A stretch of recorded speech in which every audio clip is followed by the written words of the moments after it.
At 36 years old, Bryson made a good living, but not the one his wife liked to describe at her country club lunches. His official salary, the number on the tax returns he filed for his commercial roofing LLC, was a modest $69,000 a year. It was a strategic number, one that kept his personal tax burden low, while he poured every other dime back into the business, into new equipment, higher wages for his crew, and the expensive insurance that let him bid on major contracts.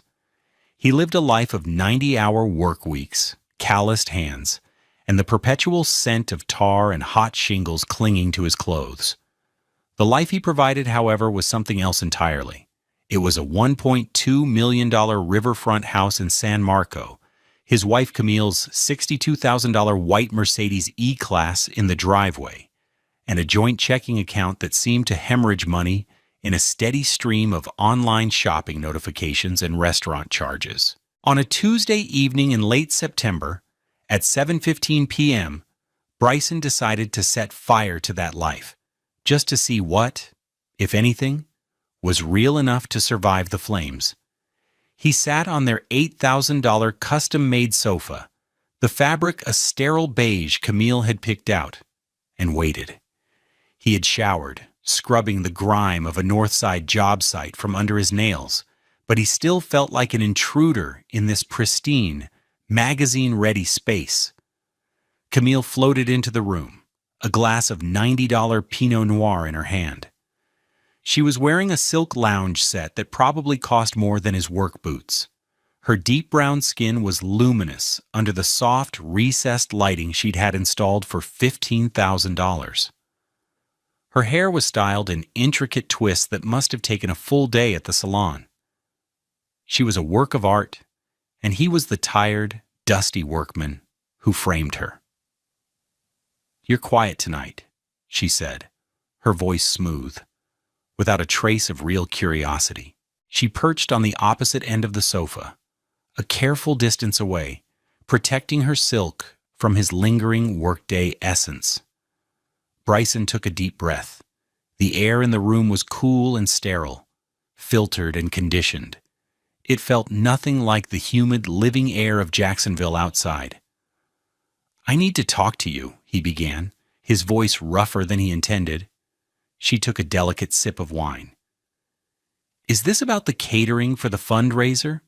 Because I told you we have to go with the French place. It's about image, Bryson." "No," he said, shaking his head slowly. "It's not about the fundraiser." He looked at his hands, turning them over. They were strong, capable hands that had built a business from a single used truck and a set of second-hand tools. Now, they were trembling slightly. He clenched them into fists. "Camille, I've lost everything." The words hung in the expensive, silent air between them. He watched her face, a canvas he once knew better than his own. He saw the first flicker of confusion, which he expected. Then it morphed. Not into concern, not into fear for them as a unit, but into a sharp, analytical glint. Her eyes, for a split second, darted toward the hallway where a $12,000 painting she'd bought at a charity auction was hanging. It was a look of rapid, cold calculation. The warmth in her face, the practiced smile she wore for her friends, evaporated, leaving behind the stark, unfamiliar architecture of a stranger's features. He had built their life, piece by piece, shingle by shingle. He'd laid the foundation, framed the walls, and waterproofed the roof. Now he had just told her the hurricane was coming. He was searching her eyes for the woman who would grab a bucket and stand with him, the woman he married. But she wasn't there. What he saw instead was a woman already looking for the emergency exit, a woman checking to see which valuables she could carry on her way out. He had no idea how right he was. What do you think her first reaction was?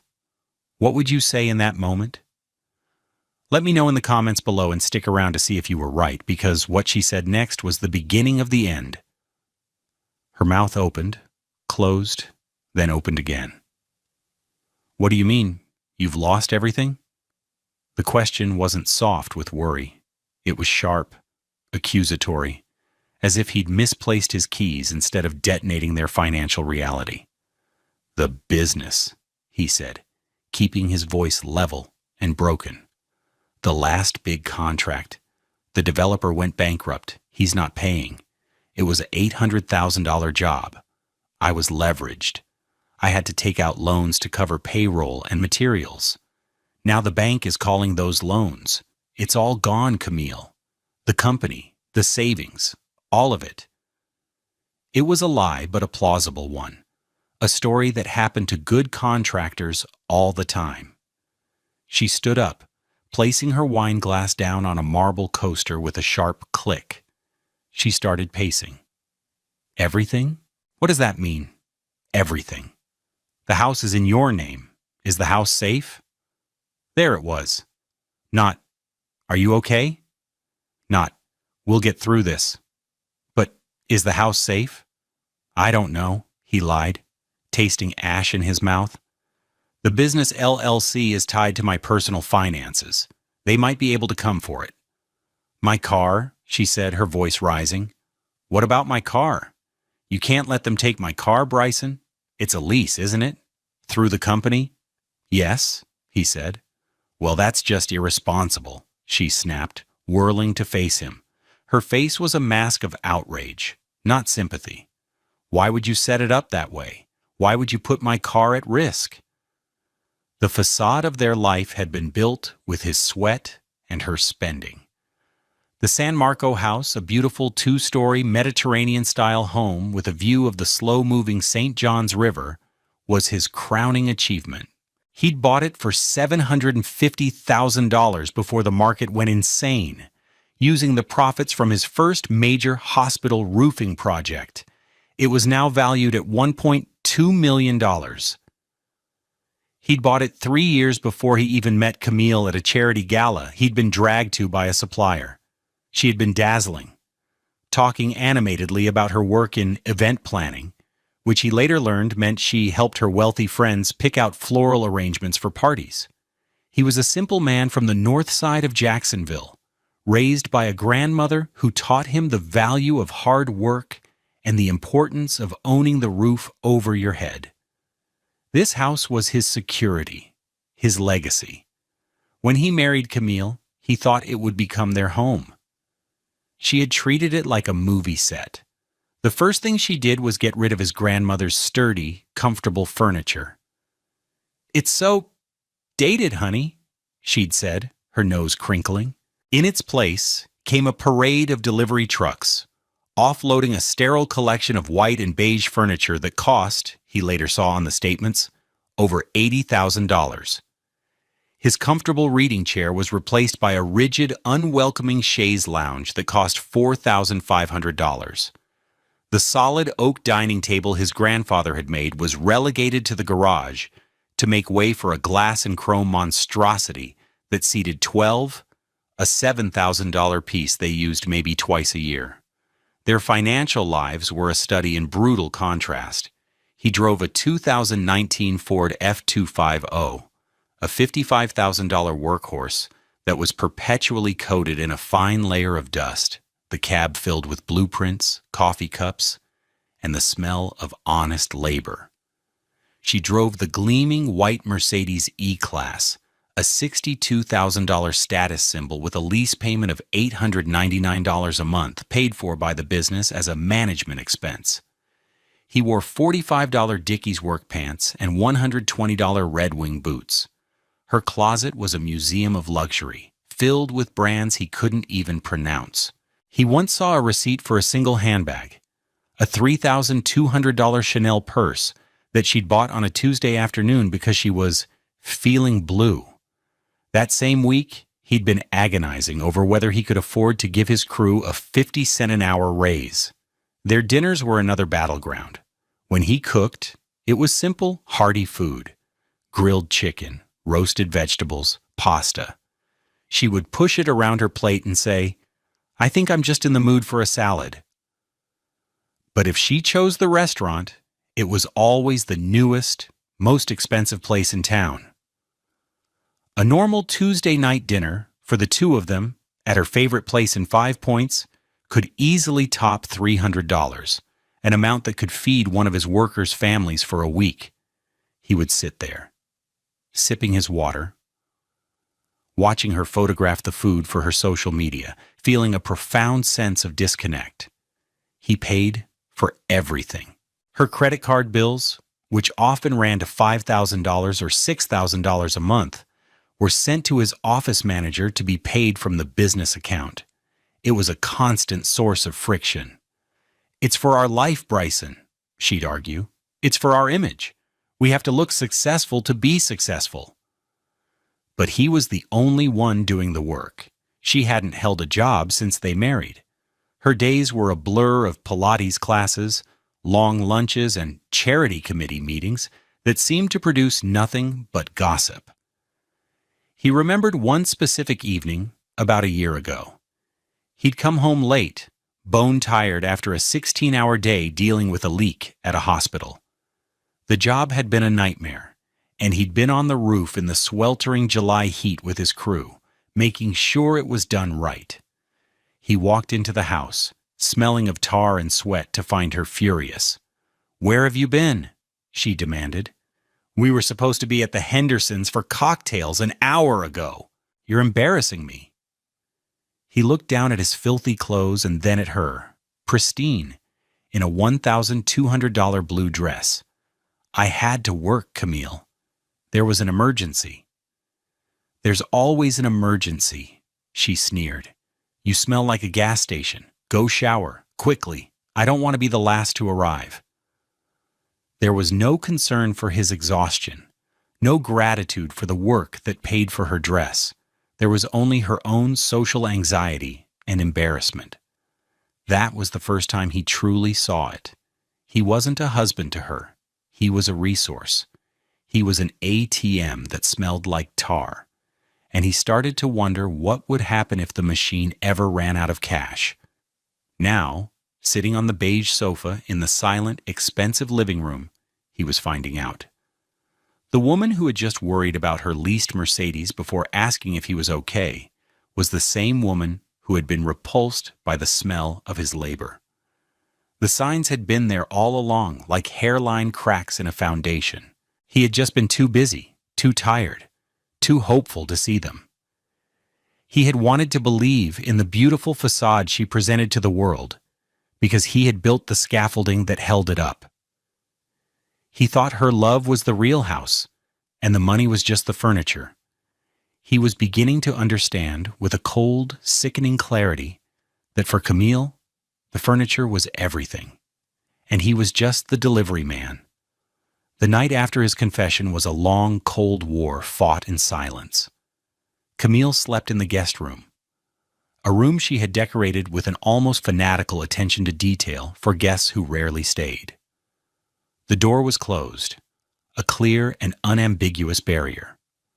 Bryson lay awake in their master bedroom, in the massive $10,000 bed frame that was more architectural statement than furniture, and listened to the silence of the house.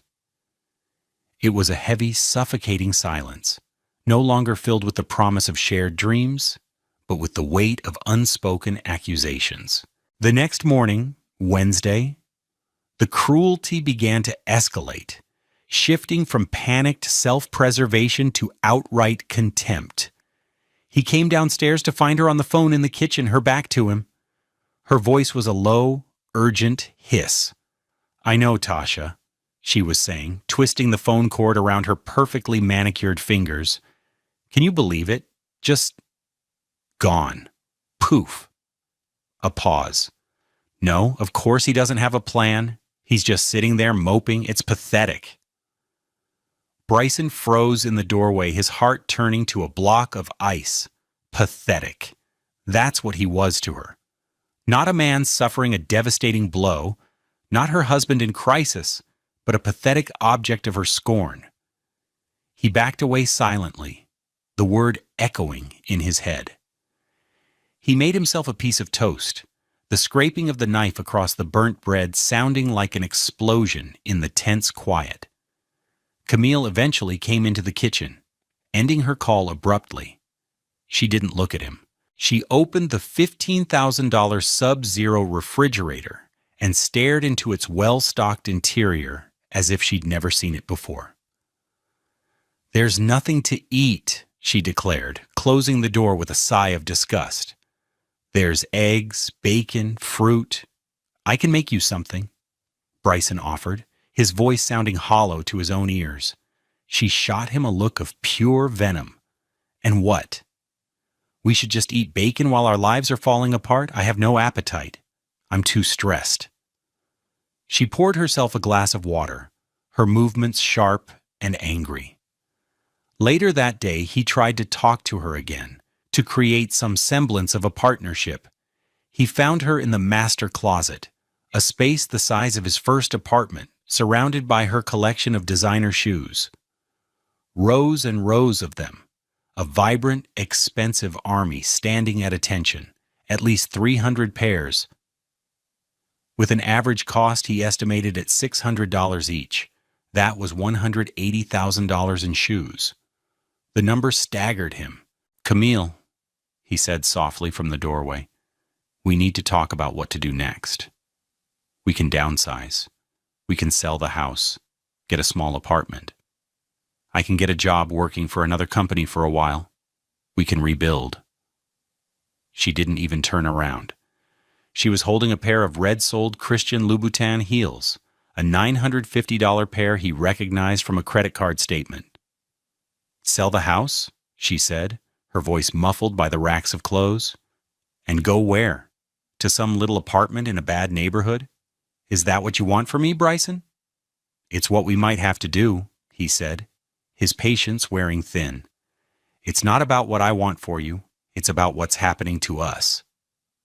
She finally turned, the expensive shoes still in her hand like a weapon. "No, Bryson. This is happening to you. You're the one who failed. You're the one who was irresponsible with the business. I trusted you to handle things. I built a life, a social circle, a reputation, based on that trust." "A reputation?" he asked, bewildered. "What does that have to do with anything?" "Everything!" she shrieked, her voice cracking. "Do you know how humiliating this is going to be? I'm the co-chair of the Children's Hospital Gala. I have a fitting for my dress tomorrow. What am I supposed to tell them?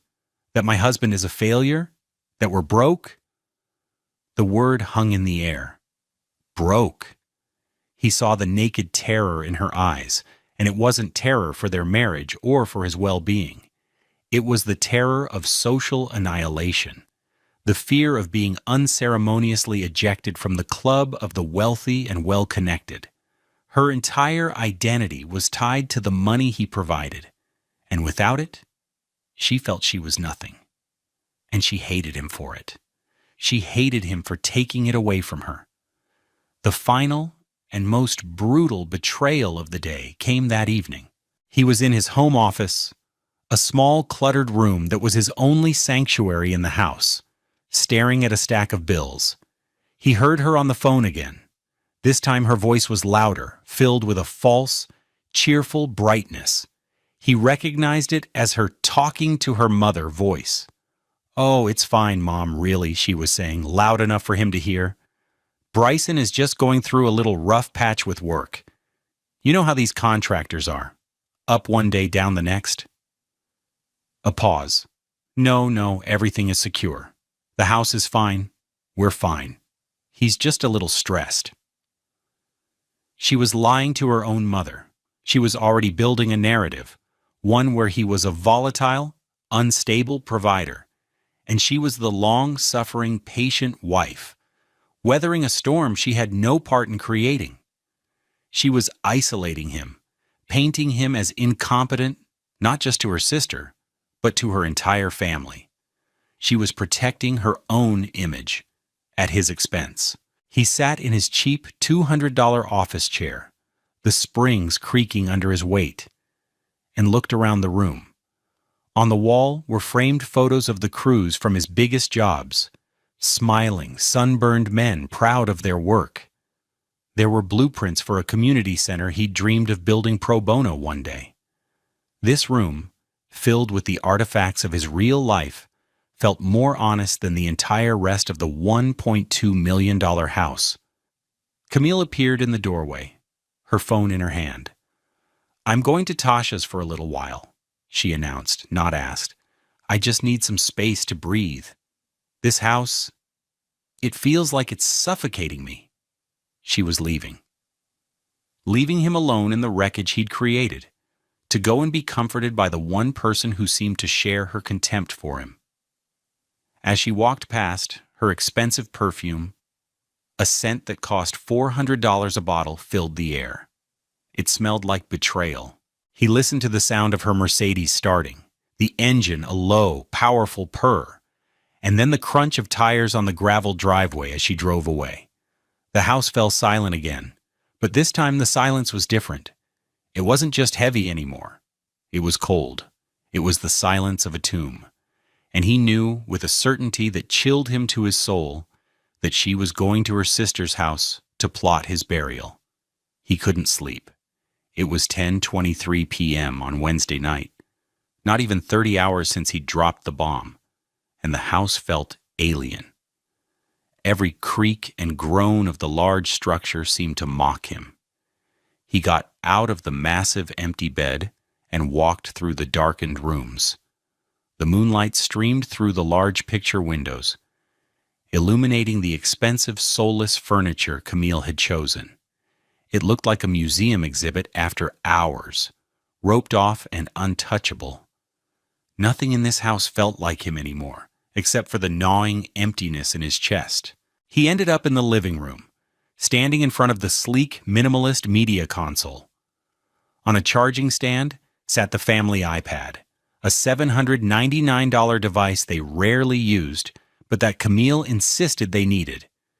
It was logged into her iCloud account, a fact he knew because she was constantly asking him for the password. He picked it up, the cool glass and aluminum a solid weight in his hand. He didn't know what he was looking for. Confirmation, maybe. Proof that the pit in his stomach wasn't just paranoia. As his thumb hovered over the screen, it lit up. A notification banner appeared at the top. It was a text message from Tasha. The banner read, "Tasha, did you tell him yet?" His blood ran cold. Tell him what? He swiped up, his heart pounding a frantic rhythm against his ribs. The device unlocked, and the Messages app was already open. He was looking at the active conversation between his wife and her sister. His finger trembled as he scrolled up, starting from the beginning of her visit earlier that evening. The timestamps burned themselves into his brain. Camille, 7:48 p.m., on my way. Can't stand to be in the same house with him. Tasha, 7:49 p.m. Good. You need a clear head for this. We need a plan. Camille, 8:15 p.m. I'm here. Pour me something strong. He had the nerve to suggest we sell the house and get an apartment. Tasha, 8:16 p.m. LOL. An apartment? With him? He's delusional. You are not giving up that house. It's your home. Camille, 8:20 p.m. That's what I said. He's the one who failed, not me. Why should I be punished? I told him I built a life based on him handling things. Tasha, 8:21 p.m. Damn right. You have rights. You're his wife. Marital property. Doesn't matter whose name is on the deed. You've lived there. You've contributed. Bryson's breath hitched. Contributed? What had she contributed besides bills? He kept scrolling, a sick, voyeuristic compulsion driving him onward. He felt like an archaeologist uncovering the ruins of his own life, brushing away the dirt to reveal the ugly, broken truth beneath. Camille, 9:02 p.m. My lawyer friend, Jessica, said something similar. She said possession is key. As long as I'm in the house, I have leverage. Tasha, 9:03 p.m. Exactly, so you can't leave. You have to get him to leave. Tasha, 9:05 p.m. Think about it. He's depressed. He thinks he's a failure. He's weak right now. You tell him you need space, that you can't think with him around. Tell him to go stay at a hotel for a few days to clear his head. Camille, 9:10 p.m. Ooh, that's good. Make it seem like it's for his own good. Tasha, 9:12 p.m. Once he's out, he's out. Change the locks. Simple. Change the locks. The words seemed to leap off the screen, glowing with a malevolent energy. This wasn't just a panicked reaction anymore. This was a calculated, predatory plan. They were circling him like vultures, waiting for him to collapse so they could pick the meat from his bones. He read on, his hands now shaking so badly he had to set the iPad down on the cold marble coffee table. Camille, 9:30 p.m.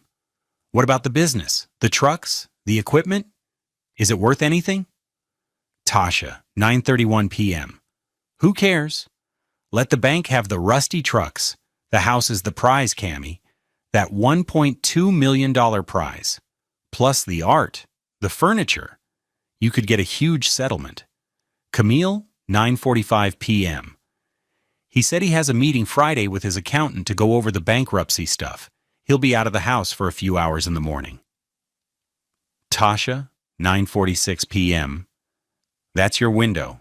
Call the locksmith for Friday morning. I'll come over. We'll pack a bag for him and leave it on the porch. Make it look like he just left. The sheer audacity of it, the cold-blooded efficiency was breathtaking. They had it all worked out. A timeline. A strategy. They were planning a coup. Then he saw the last few messages, the ones that had just come in, the ones that had prompted the notification that started it all. Tasha, 10:19 p.m.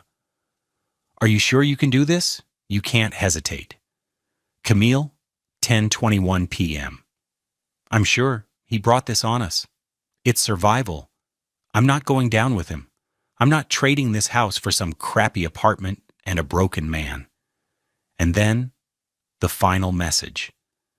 The one that would be forever seared into his memory. The one that turned the ice in his veins to solid steel. Camille, 10:22 p.m. Change the locks Friday. I'll call them in the morning to schedule. You come over at 8. We'll get it done. Keep it clean. Keep it clean. The phrase was so sterile, so detached, like they were talking about a business transaction or cleaning up a spill, not dismantling a man's life, not destroying a marriage. Keep it clean. No mess, no drama, just a swift, efficient removal of an inconvenient problem. Her husband. He stood there in the silent, moonlit room, the glow of the iPad screen casting long shadows on the wall. He felt a strange and terrible calm settle over him. The pain was still there, a deep, crushing weight in his chest, but it was now overlaid with something else, a cold, hard clarity. The fog of grief and confusion had been burned away by the raw, ugly truth on the screen. He wasn't a pathetic, broken man. He was a target, and his wife, the woman he had vowed to love and protect, was the one holding the gun. The test was over. She had failed in a way more spectacular, more devastating than he could have ever imagined. The game was on, but she had made a critical mistake. She thought she was playing against a broken man. She had no idea she had just declared war on the man who had built the entire board, and he knew every single rule. Thursday was the longest day of Bryson's life. He woke up before the sun, not having slept at all. He lay in bed, staring at the ceiling, the text messages from the iPad replaying in his mind on a loop. Keep it clean. The phrase had become a mantra of betrayal. He had to get through the next 36 hours, living inside the lie, acting the part of the broken man she expected him to be. It was the hardest performance of his life. He went downstairs. Camille had come home late and was already in the kitchen, sipping coffee from a delicate porcelain cup, part of a $1,200 set she'd bought. She was dressed in expensive yoga pants and a matching top, looking ready for a day of self-care. She didn't look at him as he entered. "Morning," he mumbled. pouring himself a coffee into a thick, chipped mug that had been his for years. "Did you sleep at all?" she asked, her voice dripping with fake concern. It was a test. She was probing his emotional state, checking to see if he was as weak and defeated as she hoped. "Not really," he said, letting his shoulders slump. He let a tremor of despair enter his voice. "I just keep going over it in my head. Where it all went wrong." "Well, wallowing isn't going to fix it," she said, her tone hardening slightly. "You need to be proactive. What's your plan for today?" "Keep him busy. Make him think he's working on a solution." He could almost hear Tasha's voice coaching her. "I'm going to the office," he said. "I have to start sorting through the financials for the meeting tomorrow." He made sure to look hopeless. "I have to face the music." "Good," she said, a flicker of relief in her eyes. He would be out of the house, out of her way. "You do that. You need to handle your business." The phrase, once a sign of her confidence in him, now sounded like a dismissal. He made a show of eating a simple breakfast, toast and a banana, while she scrolled through her phone, completely ignoring him. He watched her out of the corner of his eye. Her thumbs were flying across the screen. Texting Tasha, no doubt. Confirming the plan. Scheduling the locksmith. Leaving the house was an act of supreme self-control. Every instinct screamed at him to confront her, to throw the iPad on the table and demand an explanation.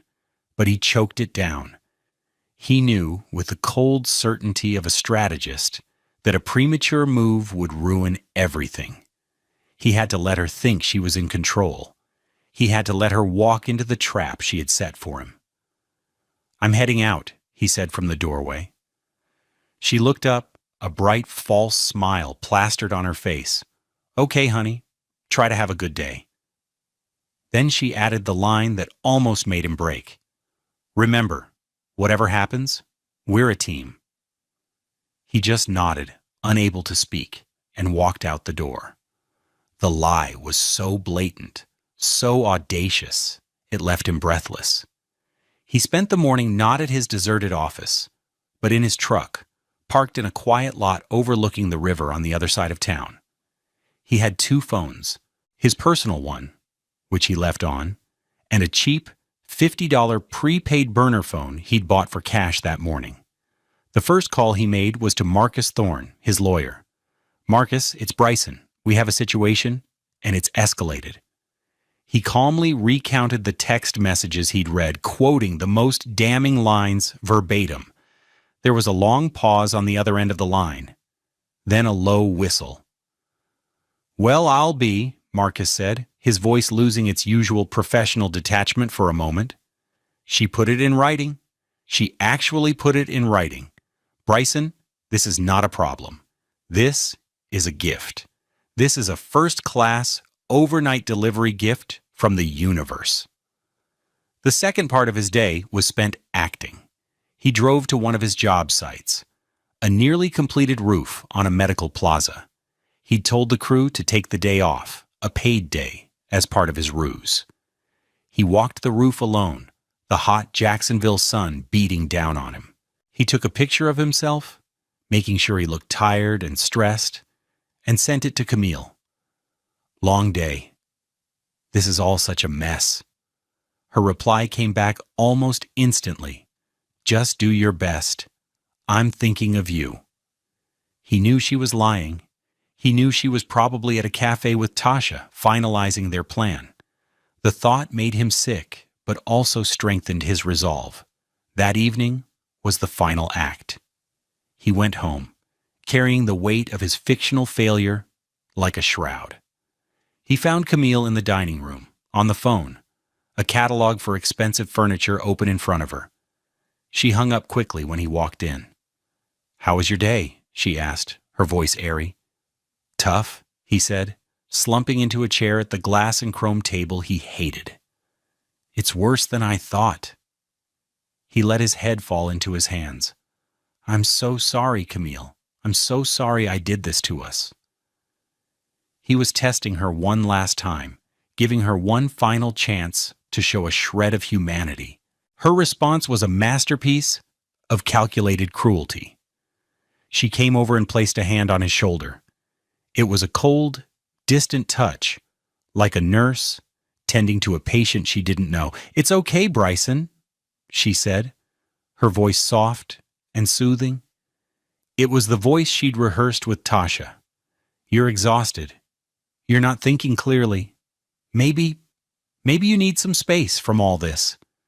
She gestured around the house. "Maybe you should go stay in a hotel for a couple of days, just to clear your head. I can handle things here."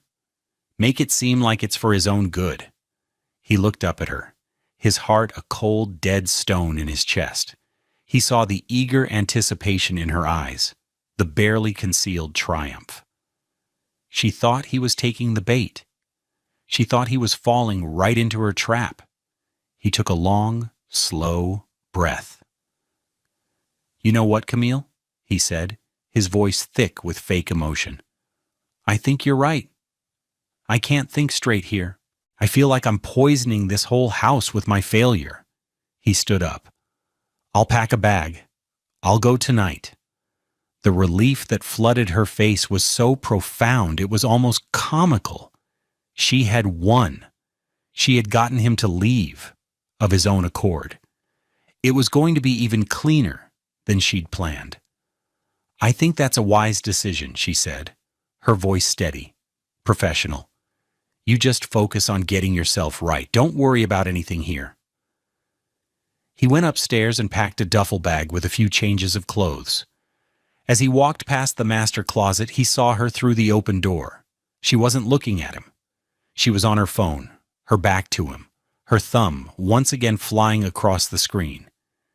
He didn't need to see the message to know what it said. He's leaving tonight. It worked. He walked out of the house he had built, leaving the woman he had loved to celebrate her victory.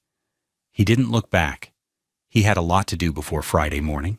The glass tower that housed the offices of Thorne and Associates glittered in the Thursday afternoon sun, a stark contrast to the grit and dust of Bryson's world. From Marcus Thorne's corner office on the 34th floor, the St. Johns River was a majestic blue ribbon, and the city of Jacksonville was a silent, orderly map. It was a world of power, of quiet phone calls and devastating legal documents, and for the first time Bryson felt like he belonged there. Marcus, a tall, impeccably dressed black man, with a mind as sharp as the crease in his $4,000 suit, sat behind a massive mahogany desk. He wasn't just Bryson's lawyer. They had known each other for years, having met through a local mentorship program for young black entrepreneurs. Marcus had been his advocate from the start, helping him structure his LLC and navigate the complex world of commercial contracts. Spread across the desk between them was the architecture of Bryson's life. Not the wood and nails, but the paper and ink that held more power than any physical structure. Marcus tapped a perfectly manicured finger on a thick, bound document. "The prenuptial agreement," Marcus said, his voice a calm baritone. "Signed and notarized 6 weeks before the wedding. Paragraph 4, Section B. All assets, properties, and business entities owned by either party prior to the marriage shall remain the sole and separate property of that party, not subject to division or claim in the event of separation or divorce." He looked up at Bryson, a small, grim smile on his lips. It doesn't get much clearer than that. He then picked up another file. The deed to the San Marco property. Purchased by Bryson James, a single man on May 12, 2017. 3 years before the marriage. He set it down. The Articles of Incorporation for Bryson Construction, LLC, filed on June 2, 2015, 5 years before the marriage. He gestured to a stack of vehicle titles. The Fleet. 4 Ford F-250S, a total asset value of approximately $220,000, all titled to the LLC. The lease on the Mercedes is also in the LLC's name, an expense I always advised against but which is about to become a significant point of leverage. Bryson felt a wave of gratitude for the younger, more cautious version of himself, the man who had listened to Marcus's advice years ago. My grandmother always said, "Own your own dirt, son, because nobody can take the ground from under your feet." Your grandmother was a wise woman, Marcus said. Camille has made two critical errors. First, she underestimated you. Second, she documented her own malicious intent. He slid a printed copy of the text messages across the desk. This thread is a godsend. It moves this from a standard, if contentious divorce, to a case of attempted fraudulent conveyance. She conspired to illegally dispossess you of your property. That's not just grounds for divorce, Bryson. It's a legal kill shot. It negates any potential claim she might have had for spousal support or a share in the appreciation of your assets during the marriage. The plan was laid out with the precision of a blueprint. Marcus's legal assistant, a woman named Chloe with an unnervingly calm demeanor, was already on the phone coordinating the players. "The locksmith is confirmed for 7 a.m. Friday," Chloe reported, looking up from her screen. "Jack's lock and key. They're discreet. The invoice is for $350, covering the emergency call-out and rekeying of all 6 exterior doors. The process server, Ms. Diaz, is scheduled for 7:15 a.m., Marcus added. She will serve Camille with the divorce petition, a temporary restraining order barring her from the property, and a notice of the canceled credit cards and lease termination. Her fee is $150. I've arranged for a cashier's check to be drawn from your personal account," Chloe continued. $10,000. It will be placed with her personal belongings. It's a show of good faith, even if she doesn't deserve it. It shows the court you are not leaving her destitute. You are simply ending the marriage. Bryson thought about the $10,000. It was a lot of money, but it was a clean break. It was the price of his peace. "Okay," he said, nodding. "Now for the elegant part," Marcus said, leaning forward. "Camille's belongings. We can't just throw them out. That would make you look vindictive." "I've already contacted Gentle Hands Movers," Chloe chimed in. "They'll be at the house at 8:30 a.m. They will professionally pack and inventory all of her confirmed personal items, clothes, shoes, jewelry, personal effects, not the furniture, not the art, just her things. They will deliver them to a climate-controlled storage unit, the first 3 months paid for by you. The fee is $800. "No," Bryson said suddenly. The two lawyers looked at him. "Not a storage unit, and not movers." Marcus raised an eyebrow. "Explain." "Last night she told me to pack a bag and leave, to get out. This morning her sister told her to pack a bag for me and leave it on the porch," Bryson said, his voice cold and steady. "It's what she planned for me. It feels right that it's what happens to her. I'll go to the house tonight after she's asleep. I'll pack her bags myself." He saw a flicker of something in Marcus's eyes. Respect. "Are you sure you want to do that, man? That's a heavy burden." "I'm sure," Bryson said. "I'll use her own expensive suitcases, her $1,200 Rimowa set. I'll pack her clothes, her shoes, her jewelry. I'll be careful. I'll be clean." He used the word deliberately, and Marcus understood. "All right," Marcus said, nodding slowly. "Clipboard cold finality. I like it. But we need a third party to witness the removal of the bags to the porch, just to cover our bases. I'll have a junior associate from my office parked across the street from 6:30 a.m. He'll film it on his phone." Finally, Marcus slid a single sheet of paper and a pen across the desk. "The divorce petition. The grounds are irreconcilable differences, with an addendum citing conspiracy to commit fraud. All you have to do is sign." Bryson picked up the pen.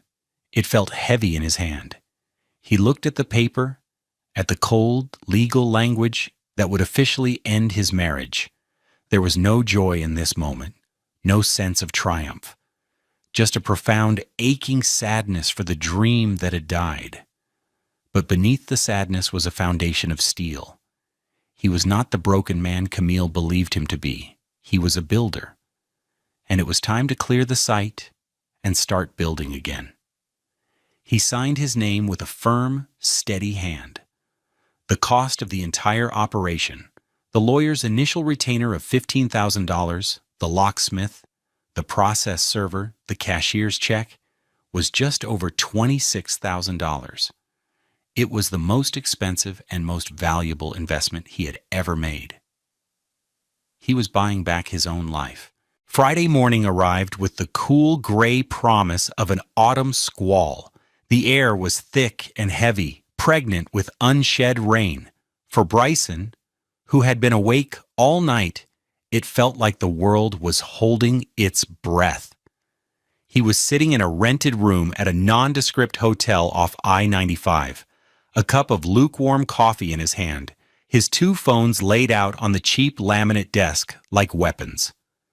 The night had been surreal. After leaving Marcus's office, he had driven to a 24-hour Walmart and purchased 3 new sturdy duffel bags for $29.99 each. Then, under the cover of darkness, he had gone home.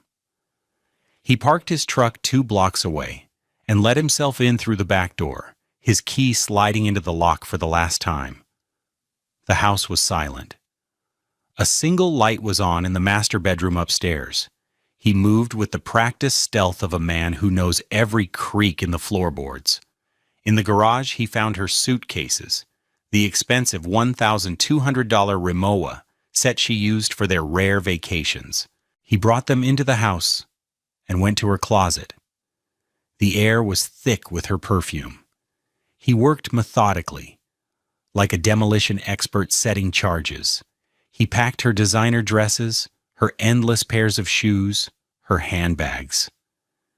He opened her jewelry box and carefully wrapped her necklaces, bracelets, and earrings in tissue paper, placing them in a smaller case. He didn't take any pleasure in it. It was just a job, a dirty, heartbreaking job that had to be done. He packed 3 large suitcases to the brim, the sum total of the life she valued.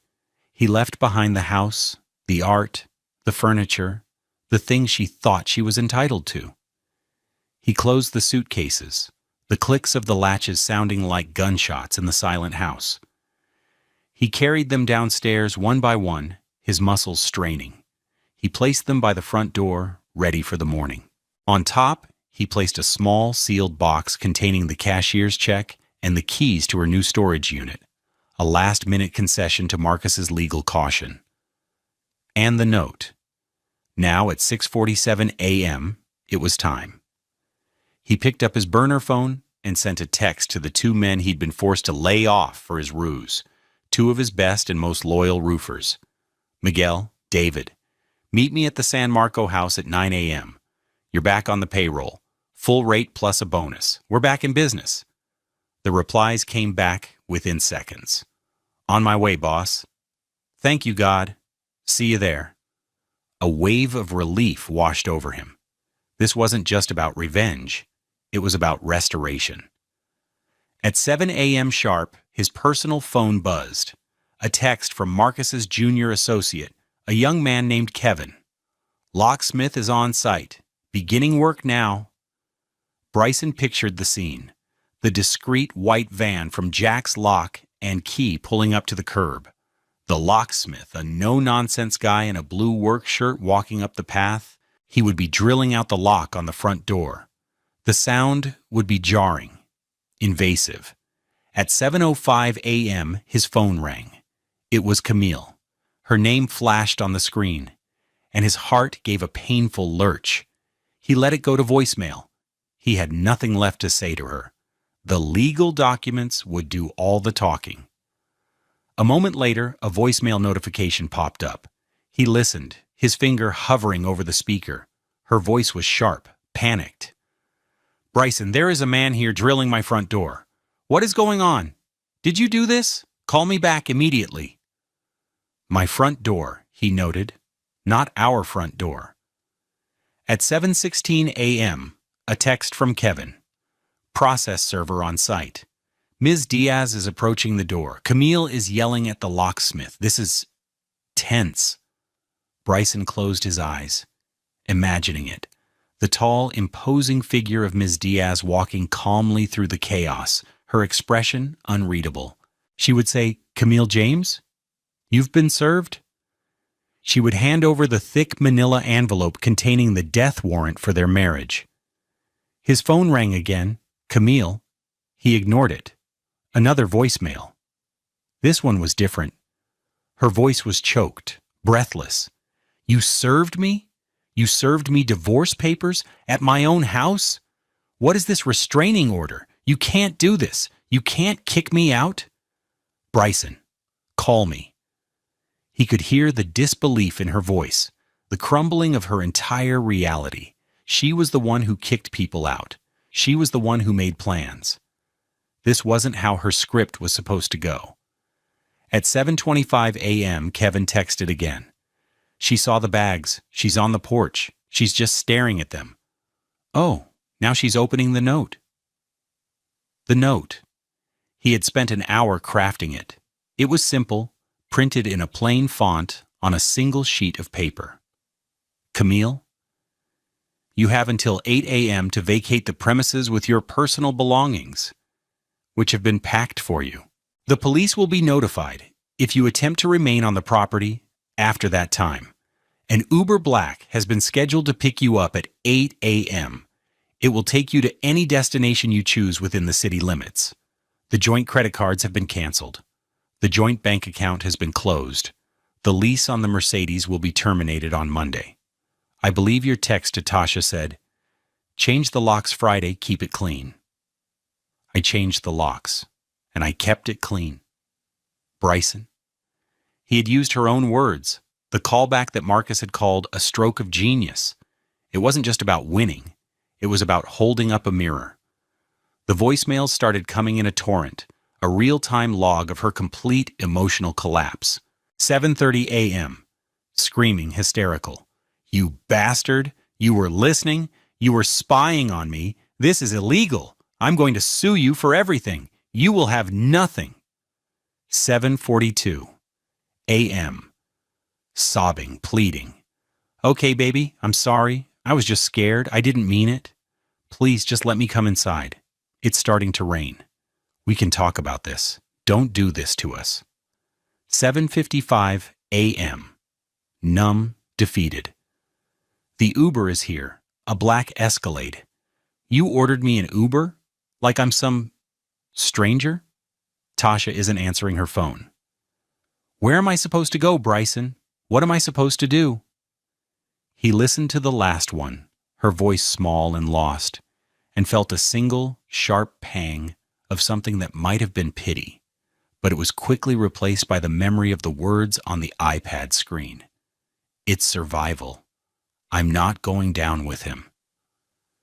She had made her choice. She had declared her own survival was more important than their partnership. He was just helping her get started on her new life. At 8:01 a.m., he got the final text from Kevin. "She's in the Uber. The bags are loaded. The car is pulling away. The house is secure. The rain is starting to come down hard now." Bryson stood up and walked to the window of his hotel room. The rain was streaking down the glass, washing the city clean. He had burned his life down to the foundations, but the foundation was strong. The ground beneath his feet was his own. And for the first time in a very long time, he felt like he could breathe. The fallout was not a single explosion, but a series of controlled demolitions, each one dismantling a piece of the life Camille had taken for granted. The consequences cascaded, swift and impersonal, communicated not through angry phone calls, but through the cold, undeniable language of official notices and declined transactions. The first domino was the Uber Black. After a frantic, tearful phone call, Tasha had finally answered and agreed to let Camille come to her place. When the Escalade pulled up to Tasha's cramped two-bedroom apartment complex in Arlington, a world away from the riverfront mansions of San Marco, the driver announced the fare for the crosstown trip was $87. Camille, her face swollen from crying, confidently handed him the joint credit card she always used. The driver swiped it. A moment later, he handed it back. "Sorry, ma'am, it's declined." "That's impossible," she snapped, her voice still raw. "Try it again." He did. Declined again. Insufficient funds or card canceled. Humiliation washed over her in a hot wave. The Uber driver, a man whose existence she would not have acknowledged an hour before, was looking at her with a mixture of pity and impatience.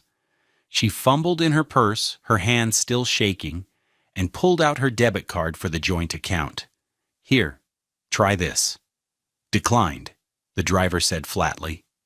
She had to call Tasha to come down and pay the $87 fare in cash. As she and her sister struggled to haul the three massive $1,200 suitcases up 3 flights of stairs, the reality of her new situation began to set in. She had no money. She had no home. She had nothing but the clothes on her back and the designer ones packed in her luggage. The next call was to her lawyer friend Jessica, the one who had given her the disastrous advice about possession being key. After Camille breathlessly explained the morning's events, including the divorce papers, the restraining order, and the damning text messages Bryson had quoted in his note, there was a long, cold silence on the other end of the line. "Jessica? Are you there?" Camille asked, her voice trembling.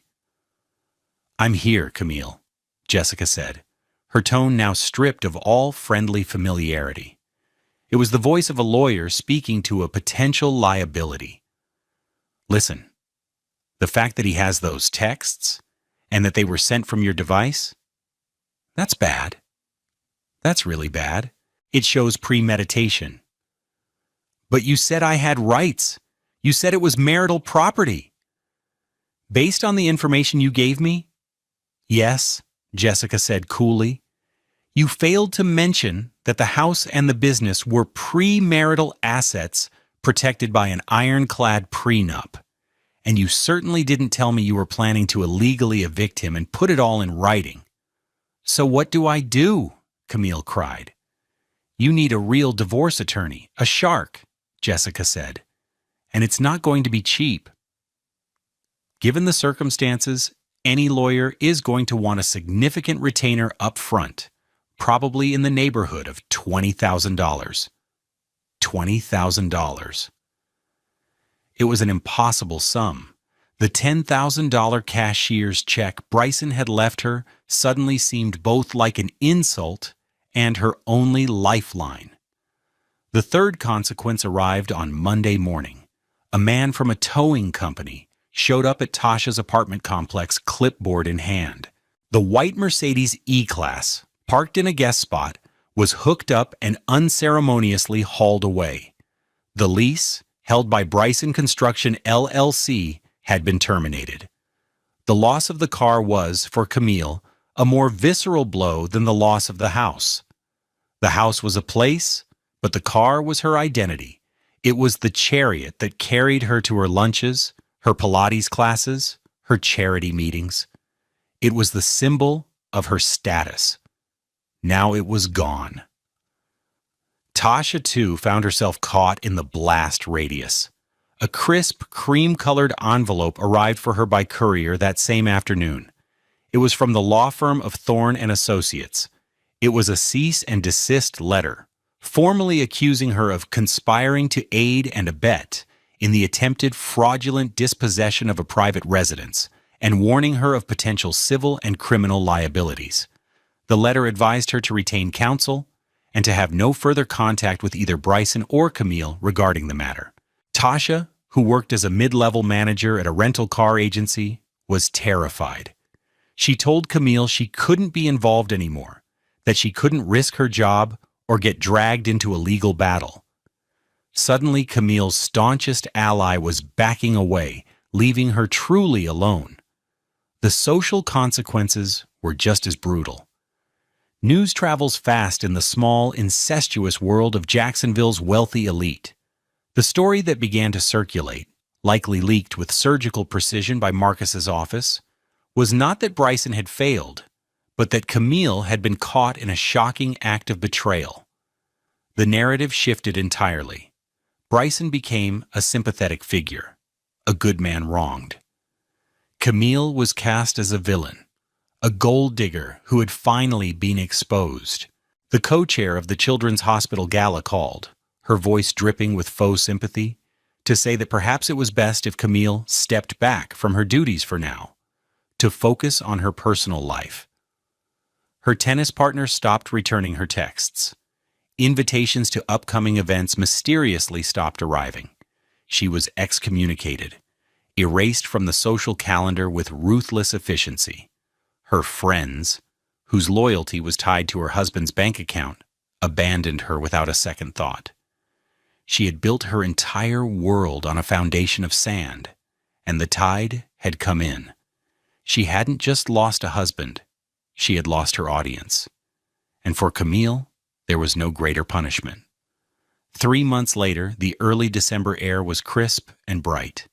A perfect Jacksonville Sunday. Bryson sat on his back porch, the same porch where Camille's bags had once waited, and sipped coffee from his favorite chipped ceramic mug. The scent of fresh-cut grass from the lawn he'd mowed himself yesterday mingled with the salty breeze coming off the St. Johns River. The house was quiet, but it was a peaceful, restorative quiet, not the heavy, suffocating silence of his last days with Camille. The house felt like his again. He had spent the past few months reclaiming it.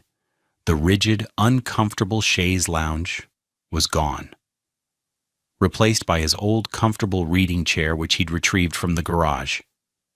He was in the process of building a floor-to-ceiling bookshelf in the living room himself, and the faint, pleasant smell of sawdust hung in the air.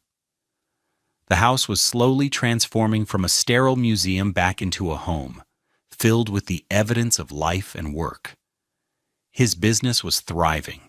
The fabricated bankruptcy had, ironically, led to a period of intense focus and restructuring. Freed from the constant drain of Camille's extravagant spending, his profit margins had soared. He had rehired Miguel and David on the day of the strike, and both men were now running their own crews as foremen, their loyalty repaid with responsibility and a significant pay raise.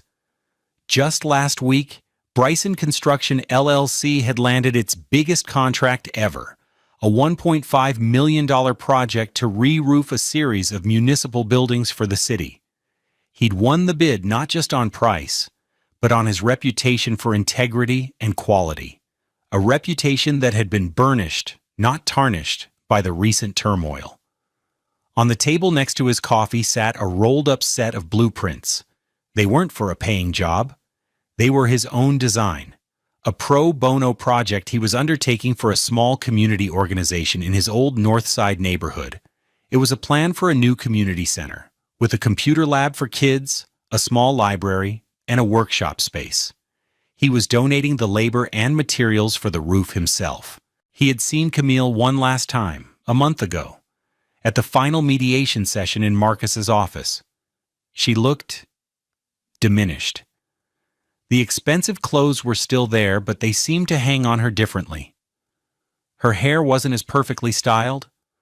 The luminous glow was gone from her skin, replaced by a weary pallor. She had accepted the settlement Marcus offered. She got to keep the $10,000 and a few pieces of art she claimed had sentimental value. In exchange, she signed away any and all future claims to his assets, his business, and his life.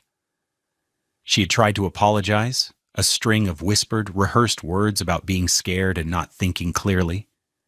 He had simply nodded. "I forgive you, Camille," he had said, and he was surprised to find that he meant it. He wasn't forgiving her for her comfort, but for his own. He was letting go of the anger, the bitterness, the weight of her betrayal. "I hope you find what you're looking for." He didn't think she ever would, because she didn't know what it was.